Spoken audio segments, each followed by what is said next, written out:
ABC ജ്യൂസിനെ പറ്റി നിങ്ങൾ എല്ലാവരും കേട്ടിട്ടുണ്ടാകുമല്ലോ. A for apple, B for beetroot, C for carrot. Apple, beetroot, carrot ഇവയൊക്കെ ഒരു നിശ്ചിത അനുപാതത്തിൽ ചേർത്തുണ്ടാക്കുന്ന ഒരു ജ്യൂസ് അല്ലെങ്കിൽ ഒരു മിശ്രിതം. ഇതാണ് ABC ജ്യൂസ് അഥവാ ABC ഡ്രിങ്ക് എന്നൊക്കെ നമ്മൾ പറയുന്നത്. ഇത് നിത്യേന കുടിക്കുമ്പോൾ രോഗപ്രതിരോധ ശേഷി വർദ്ധിക്കുമെന്നും ഡീടോക്സിഫിക്കേഷൻ നടക്കുമെന്നും ഒരുപാട് തെറ്റിദ്ധാരണകൾ നമ്മുടെ സമൂഹത്തിലുണ്ട്.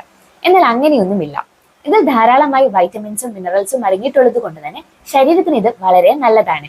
ആപ്പിളിലാണെന്നുണ്ടെങ്കിൽ ഒരുപാട് vitamin C, vitamin B6, folate, antioxidants, അതുപോലെ പൊട്ടാഷ്യം ഒരുപാട് അടങ്ങിയിട്ടുണ്ട്.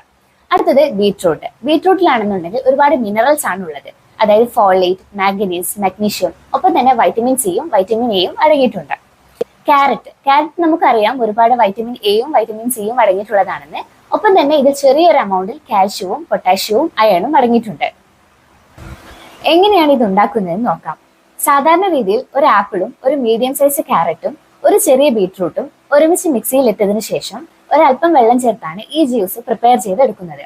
ഇങ്ങനെ ഉണ്ടാക്കുന്ന ഈ ജ്യൂസിന് ബീട്രൂട്ടിന്റെ ടേസ്റ്റ് വളരെ മുന്നിട്ട് നിൽക്കുന്നത് കൊണ്ട് തന്നെ പലർക്കും ഇത് ഇഷ്ടമാവണമെന്നില്ല. നിങ്ങൾ ഉണ്ടാക്കുന്ന സമയത്ത് ഒരു ബീട്രൂട്ട് മുഴുവനായി യൂസ് ചെയ്യണമെന്നില്ല. ഇതിന് പകരമായി ഒരു ബീട്രൂട്ടിന്റെ അരഭാഗം മാത്രം യൂസ് ചെയ്തും നിങ്ങൾക്ക് ഈ ജ്യൂസ് ഉണ്ടാക്കാൻ കഴിയുന്നതാണ്. ക്യാരറ്റും ബീട്രൂട്ടും വേവിച്ചതിന് ശേഷം ഈ ജ്യൂസ് ഉണ്ടാക്കാൻ പാടുള്ളതല്ല. കാരണം ഒരുപാട് വൈറ്റമിൻസും മിനറൽസും വേവിക്കുന്നതിലൂടെ നമുക്ക് നഷ്ടമാകുന്നുണ്ട്. ഇങ്ങനെ കിട്ടുന്ന ജ്യൂസ് അരിച്ചെടുക്കാതെ അങ്ങനെ തന്നെ കഴിക്കുന്നതാണ് ഏറ്റവും നല്ലത്. പക്ഷെ കുട്ടികൾ കാണുന്നുണ്ടെങ്കിൽ അരിച്ചെടുത്തും നിങ്ങൾക്ക് കൊടുക്കാൻ കഴിയുന്നതാണ്.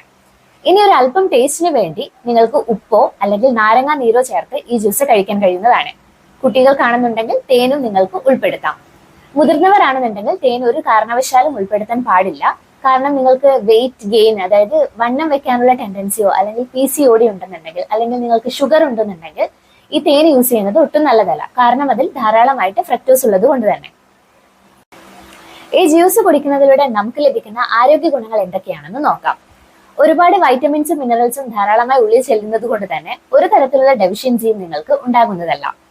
അടുത്തത് ഫൈബറും ആന്റി ഓക്സിഡൻസും ധാരാളമായിട്ട് അടങ്ങിയിട്ടുള്ളത് കൊണ്ട് തന്നെ നിങ്ങൾക്ക് മലബന്ധം അതായത് കോൺസ്റ്റിപ്പേഷൻ അല്ലെങ്കിൽ പൈൽസ് ഈ അസുഖങ്ങളെ ഒരുപാട് ചെറുത്തു നിൽക്കാൻ വേണ്ടി ഈ ജ്യൂസ് സഹായിക്കുന്നുണ്ട്.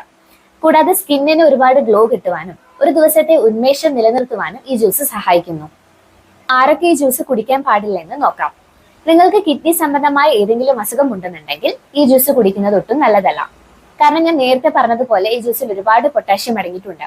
ഇത് കിഡ്നി സംബന്ധമായ അസുഖമുള്ളവർക്ക് ഒട്ടും നല്ലതല്ല. അടുത്തത് ഒരു ദിവസം ഒരു ഗ്ലാസ് എന്ന രീതിയിലാണ് ഈ ജ്യൂസ് കുടിക്കേണ്ടത്.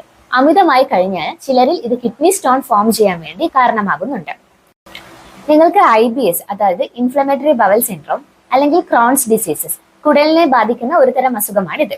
ഈ അസുഖങ്ങൾ ഉണ്ട് എന്നുണ്ടെങ്കിൽ ഈ ജ്യൂസ് അല്പം കുടിച്ചതിന് ശേഷം നോക്കുക. ഒരു പ്രശ്നവും ഇല്ലാന്നുണ്ടെങ്കിൽ നിങ്ങൾക്ക് ഈ ജ്യൂസ് കണ്ടിന്യൂ ചെയ്യാൻ സാധിക്കുന്നതാണ്. ACE ഇൻഹിബിറ്റേഴ്സ് പോലുള്ള മരുന്നുകൾ എടുക്കുന്ന ആളാണ് നിങ്ങളെങ്കിൽ, അതായത് സാധാരണ രീതിയിൽ ഒരു BP ഉള്ള പേഷ്യൻസിനാണ് ഇത്തരത്തിലുള്ള മരുന്നുകൾ ഡോക്ടേഴ്സ് പ്രിസ്ക്രൈബ് ചെയ്യാറ്. ഇത്തരത്തിൽ മരുന്ന് എടുക്കുന്ന ആൾക്കാർ ഡോക്ടേഴ്സിനടുത്ത് ചോദിച്ചതിന് ശേഷം മാത്രം ഈ ജ്യൂസ് കുടിക്കുക.